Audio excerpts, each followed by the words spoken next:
So where do you want it at?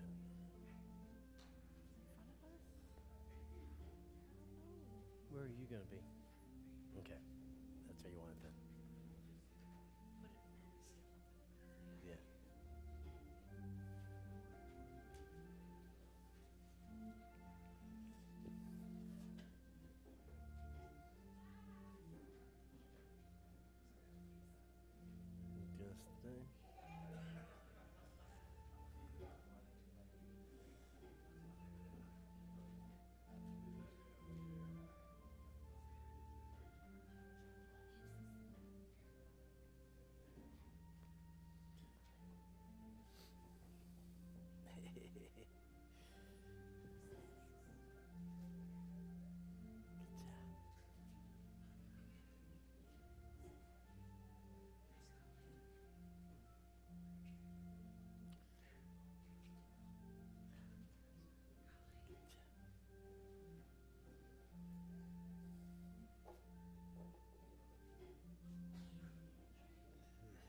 Just there.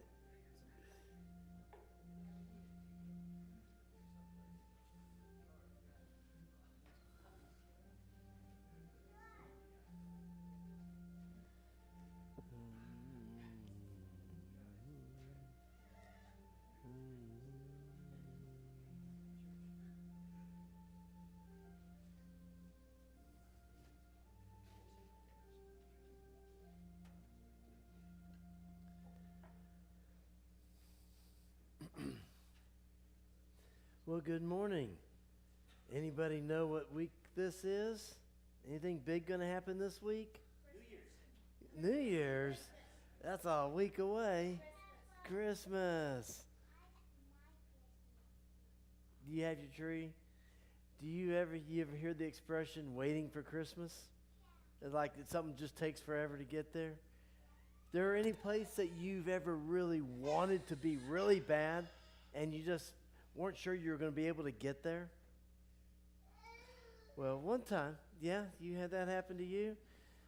Yeah, a long, long time ago when you were little? You used to be little? Yeah, that's true. All right. One time we moved from Arkansas to Utah, and we moved in December. Now, it was kind of not the actual week of Christmas when we had moved, but then I had to go back and get some stuff, and all of our Christmas stuff and everything that the tree and all the decorations and a bunch of other things we had in the boat because there wasn't room in the truck and everything. Anyway, I just tend to pile things in wherever I can get them, and I had them in the boat. And so I was going back to get our little Toyota truck that I had and tow the boat up there, and I looked at the weather report. And guess what was coming? What kind of storm? Close. Ice. And it said ice was coming. And so I looked at the thing and I said, I better hurry up. And so I get back to Arkansas and I've got the boat loaded up on the truck and away I go. And I'm driving fast. They had, I think it was a 75 mile an hour speed limit along the interstate there at the time. And so I was going just a few miles over that and without taking any brakes whatsoever. And I was going just as fast as I could because I wanted to beat the ice storm before it came. When suddenly, the rear end of that truck blew some seals. Oil went everywhere, and that truck is squealing really loud. Oh no, I don't have tools with me, and I'm needing to beat the ice storm. And so I quickly stop over at the next city, next little town, and go looking to buy some tools and finally get some, and I am praying. Because I've got to hurry, because if that ice hits and I've got this truck and I'm pulling a boat that weighs as much as the truck, I'm in trouble. And so I'm praying, and the ice hits. Now, don't you think if I'm praying the ice shouldn't hit? That's what it feels like, right? I prayed, God, help me get here before the ice, and the ice hits. But shouldn't we trust God no matter what happens? Yeah? And if the ice hits, God's going to take care of it? Well, I took off the drive shaft so that this four-wheel drive truck, I put it in four-wheel drive. All I have now is the front tires to pull me. Because the back, I have no load on the back part now without the oil and everything in it. And I was very grateful that it was running, but the roads are slick. It is icy. And so I am going just as fast as I can down that road, about 15 miles an hour, maybe. And going up the hills, I had to go over kind of onto the shoulder. You ever see those little ridges on the side of the road that when you hit them, it makes that real loud noise when your tires hit it? Have your parents do it sometimes so you can hear it. And oh my goodness, I was having to drive on that just to get up the hill trying to catch a little traction. But when the night came, it was super slippery, and I had to go to the first hotel I could get to. And I remember getting into the parking lot, and my tires were just spinning. I couldn't even get to a parking spot. And so I had to spend the night there. And the next day, bright and early, I got up, and I was very grateful that the truck would be able to move. And I wanted to get to our new home because that's where all of our kids were. That's where my wife was. And Christmas was coming up real quickly. Well, I wasn't able to get to Utah that day, and night came. I had to go to another hotel, and I was beginning to get nervous. I was scared. What if I don't make it home for Christmas? For the first time, I realized I'm going to be all alone at Christmas. I'm not going to be there with my family. All the Christmas stuff is with me. They're not going to have any of that. And I am really praying now. I realized there was nothing I could do. All I could do was go as fast as that little truck could pull that little boat up and down them icy roads very slowly. And I was slowly making my way across the country. Finally, I made it to Utah. It was Christmas Eve, the day before Christmas. I barely made it there. I had been so anxious and so white-knuckling it, just holding on to the steering wheel so tight because the boat wanted to push the truck off the road so many times, and it was just all I could do to get there, and I was just praying, and I was so thankful that I made it home. I don't know. There wasn't too many cars out there because the roads were so slick. Your car... Oh, yeah, there was no camping here. I was on my own. I basically camping as I was going, yeah. You forgot? You know, Jesus says that he wants to be with us. He longs to be with his people. And so God had sent his son here to be with us, and Jesus promised when he left that he was going to prepare a place in his Father's house for us, that we can be with God forever. Do you guys want to be with God? More than you even want to just be with the family for Christmas, do you want to be with God? That's what God wants us to be with him, and soon we'll get to go home to be with our God and forever. One more. Yeah, I want to go to heaven. You going to go? All right, you can go back to your seats.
Thank you, Jackie and Abigail.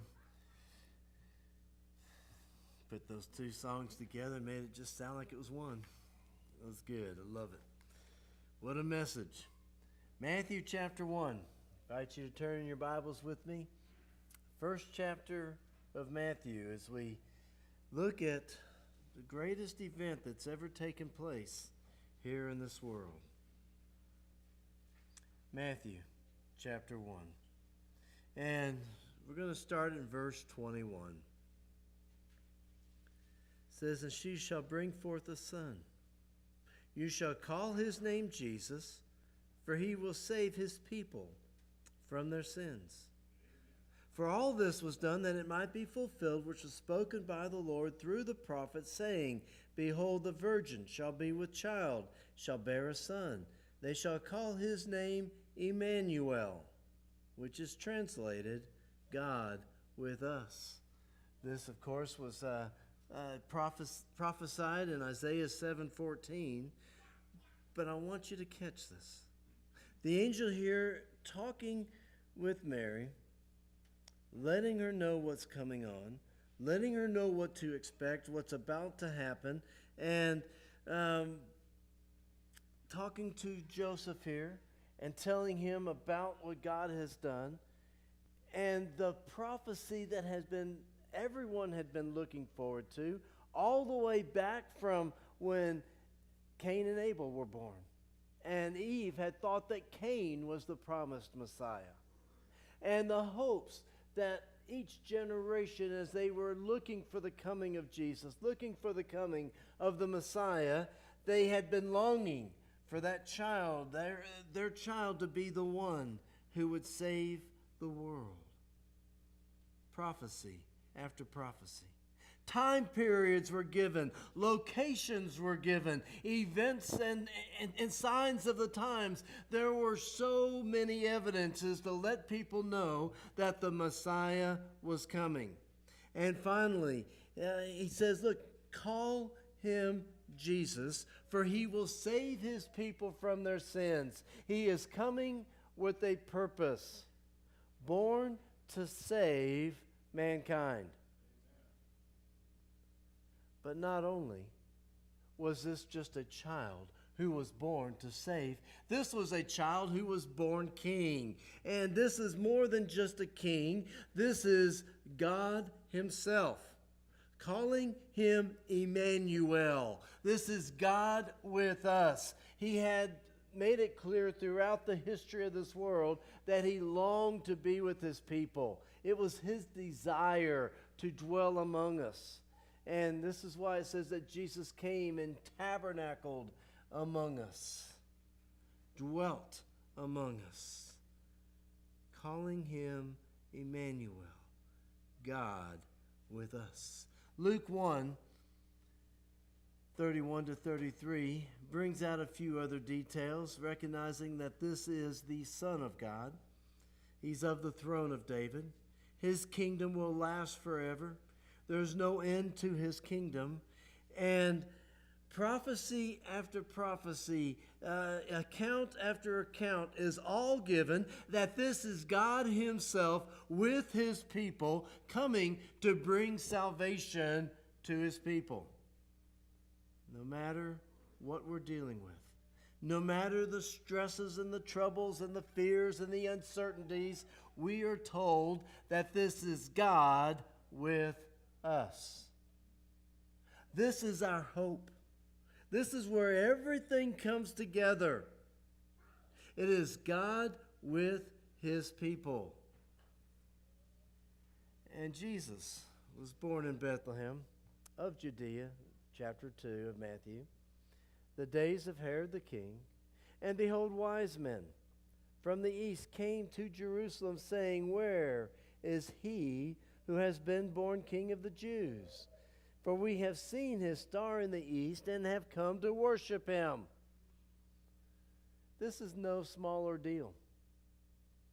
You don't just go as a king by yourself somewhere, traveling with riches, because you will be robbed. You would be in danger. These were men who were high up, who were well respected, rulers in their own rights, kings of the east they have been called. These are men who have traveled a long ways. They have come with a large group of people. They have camels carrying their needs.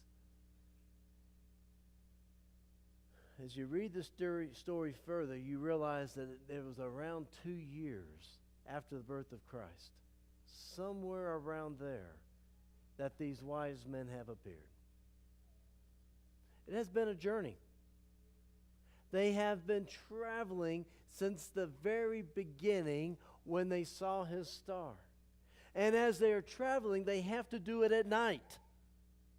This is not one of those things where they had to stop at the hotel because the boat tires were slipping on the truck because the boat was pulling them back. This was a tough journeying, having to go at night because they're following the star. They're watching this star. This was a special star, and they recognize the star. And as they are traveling, they are searching the scriptures. And as they would stop, they would look at these. Look at the prophecies. They were reminded of Numbers 24:17, where Balaam had made the prophecy that a star would come out of Jacob, a scepter out of Israel, that this was a king that was being born in Israel. And they knew that this star would be special. And as they had been watching this and looking for the prophecy and looking for the fulfillment of all that God had been promising, they recognized his star. They knew that this was referring to the Messiah that was to be born.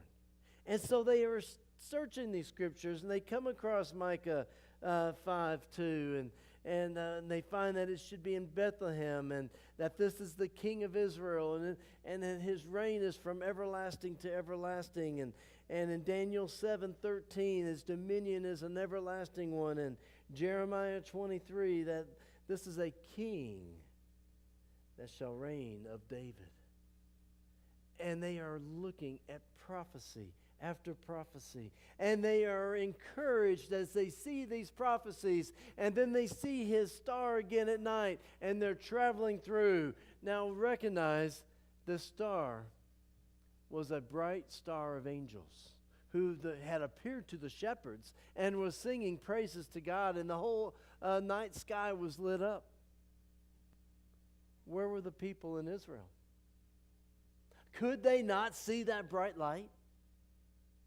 Those stars that normally people would be looking at would be washed out by this bright star being so close to them. Yet they, even after hearing the account of the shepherds, even after hearing the witness of Anna and of Simon, even after so many things that God had tried to bring to their attention, they had ignored and had missed out. But here are these men who have come to worship the King, the child-born King. Now, Herod, of course, was a bit taken back.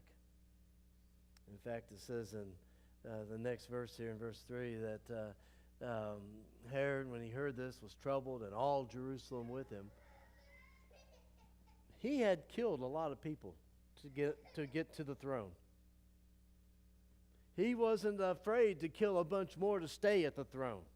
He had paid to get there, to get that position. He had worked hard to be there. And here is someone who is coming in with a rightful rulership, a child-born king, one whom the prophecies had talked about, the King of the Jews. Here is the one who is born King of the Jews, and all of these wise men with their great entourage coming in, asking him, where is the king? Where's the one born King of the Jews? What a question. They have come to worship him. Where is he who has been born King of the Jews? This question would come up again. This question would come up throughout the life of Christ, and you see it at the end of his life very clearly. But I want you to catch it right here. They are asking the king, one who has unrightfully usurped his way to the throne, asking him where the rightful king is. He is extremely troubled by this. All of Jerusalem recognizes now something big is about to happen. They didn't know what he would do next, but they knew who Herod was. And they knew that the excitement that he was stirring up, or that was getting stirred up by these wise men coming in, it says that all of Jerusalem was troubled. Why do you think God would let the wise men go to Jerusalem instead of straight to Bethlehem? Because for a little while there, the star wasn't shining. For a little while, they had lost sight of the star. They had gone to the headquarters in Israel because the prophecies had said that it would come out of Israel, and they had gone straight here to the king. I believe that God was trying to wake his people up. He wanted his own people to know that God was here with them, that there was a God among them, and that he was Emmanuel, God with them. Instead, their reaction, they were troubled. They were bothered. They were wrapped up in their own lives and wrapped up in how things were and afraid of the Romans and afraid of what might take place. And there's no record of anybody from Jerusalem heading out to go to Bethlehem. Even when they asked the priest where it was, and they pulled out Micah 5:2 in Bethlehem, still no record. That God being right there among them, Emmanuel, God with them, and they took no notice that they were right there in the presence of God. No notice. Where is he born? King of the Jews. You know, there's prophecy after prophecy that would point to the life of Christ and the things that would take place. Zechariah 9:9 predicted the triumphal entry of Jesus as he comes riding on a donkey, and you find that in Matthew 21:8-10 and other places. The fulfillment of this taking exact according to the prophecy, you see the details all lined up in the life of Jesus. But one thing I find rather interesting is most of these accounts, most of these stories of Jesus, there'll be some details that are a little different than in the other accounts. But there's one where it's exact word for word. Matthew, Mark, Luke, and John. This is when Jesus had been arrested. He had been brought before the high priest and had the fake trials and went through all of this stuff and had gone through, and they finally are bringing him to Pilate. And the question, the very first words that Pilate asked Jesus are recorded in Matthew 27:11, Mark 15:2, Luke 23:3, and John 18:33. It's the exact same wording. This is something that, to me, it recognizing that there was something about the question of these wise men that never went away. I'm going to turn in John because there's some verses after that I'd like to look at. John 18:33. Pilate entered the praetorium again. He called Jesus and said to him, "Are you the king of the Jews?" The wise men had come in asking, where is he, the one born King of the Jews? God had warned the wise men to go home in a different way, had warned Joseph to take Jesus and to leave, and they had fled to Egypt, even according to prophecy that God could call his son out of Egypt, and they never seemed to get him. Throughout his life, there was some ridicule. There was some mocking that would take place. Pilate and Herod, Herod's son now, who's also now you have Herod the king during this time. It's not the same Herod when he was born. It's his son. And Pilate and Herod didn't get along at all. They would fight, and they had all kinds of bickerings and over who was and the different things and who's right to do what. And yet Pilate ends up sending Jesus to Herod. Herod was excited to see him. And he wanted to see a miracle. He had heard all these things.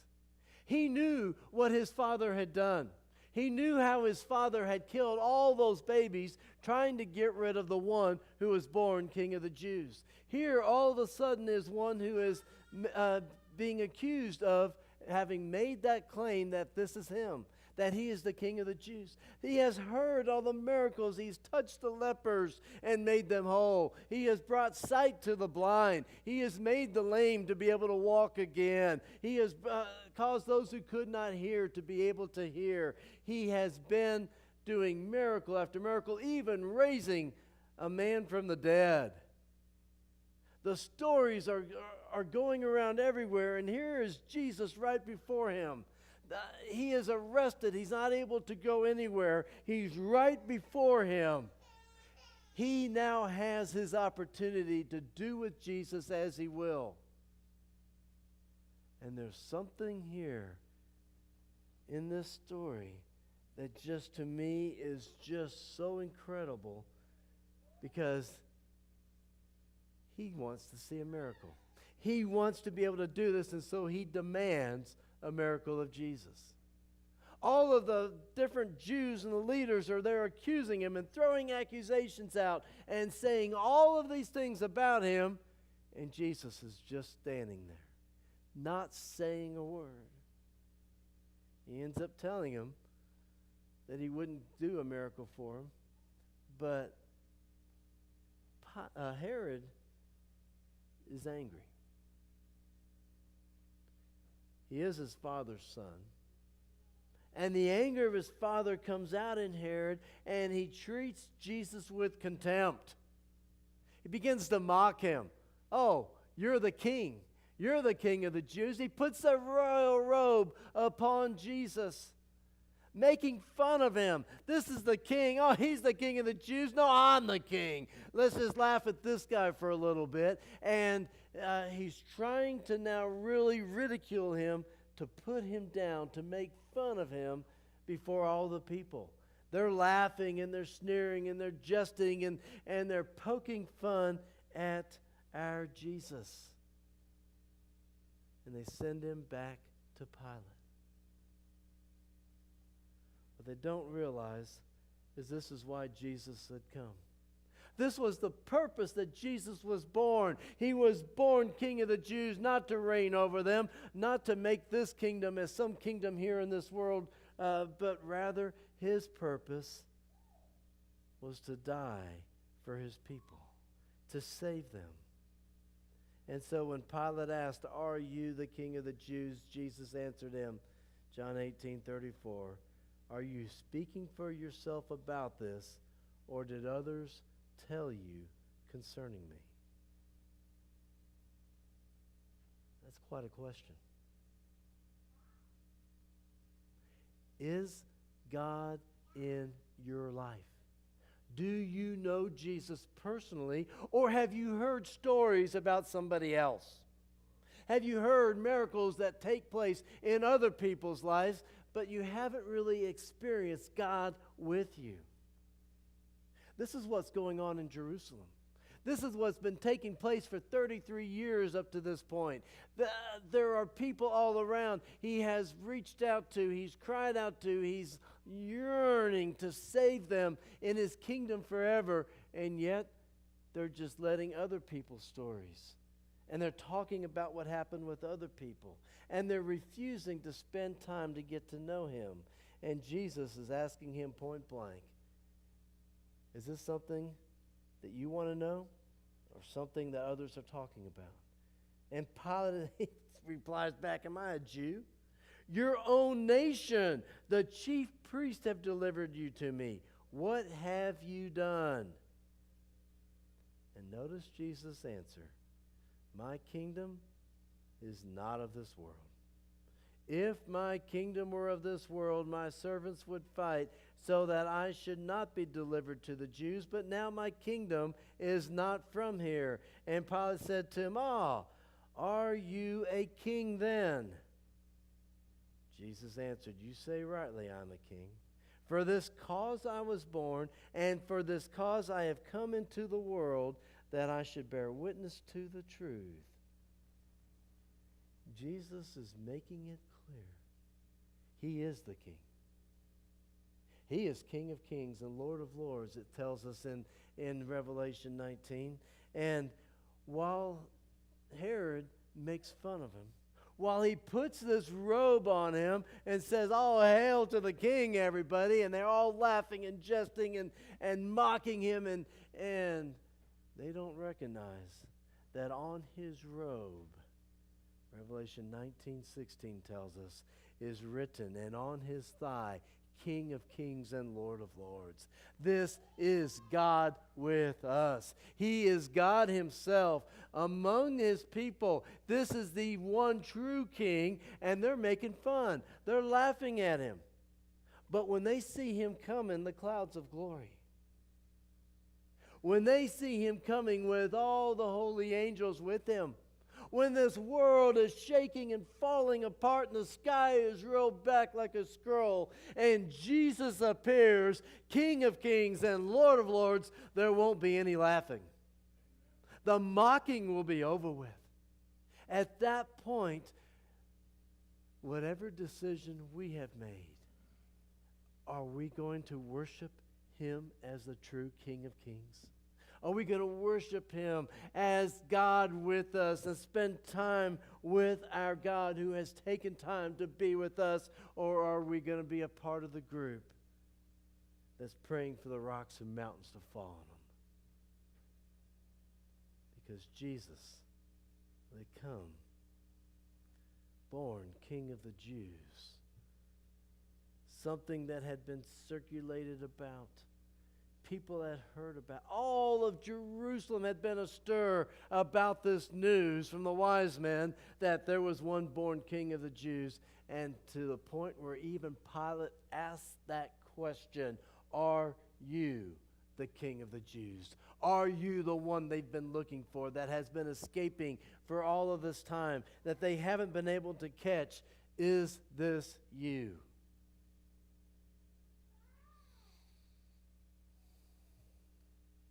There's one promise, one prophecy that I'd like to end with here. It's found in Philippians, the 2nd chapter. Philippians chapter 2. And I think this is probably one of the most powerful promises of what's coming. Because while there are some today who are still laughing, there are some still making fun, jesting, mocking Jesus, saying there is no God. The prophecy is that God has highly exalted him, given him the name which is above every name, Philippians 2 verse 10 now, that at the name of Jesus every knee should bow, of those in heaven, of those on earth, of those under the earth, and that every tongue confess that Jesus Christ is Lord, to the glory of God the Father. Every knee shall bow, every tongue shall confess. I don't care how much ridiculing, I don't care how much fun they poke at him. He is the King of kings and Lord of lords. He is coming back in all glory and all power, and he is yearning to take you home to be with him forever. Whether we accept him or not, at some point, even the devil himself is going to acknowledge this is the true King of kings and Lord of lords. Jesus was born to save his people from their sins. He was born King of the Jews, not to make a kingdom here in this world, but to prepare his people to be part of his everlasting kingdom, a kingdom that will never end, a kingdom where God is with his people and his people will be with his God. Will you commit to be with Jesus? Commit to worship this God that has loved you so much that he was willing to come to be a part of your life, even to the point where it would cost him his life. Are you willing to commit to spend time getting to know the true King of kings and Lord of lords?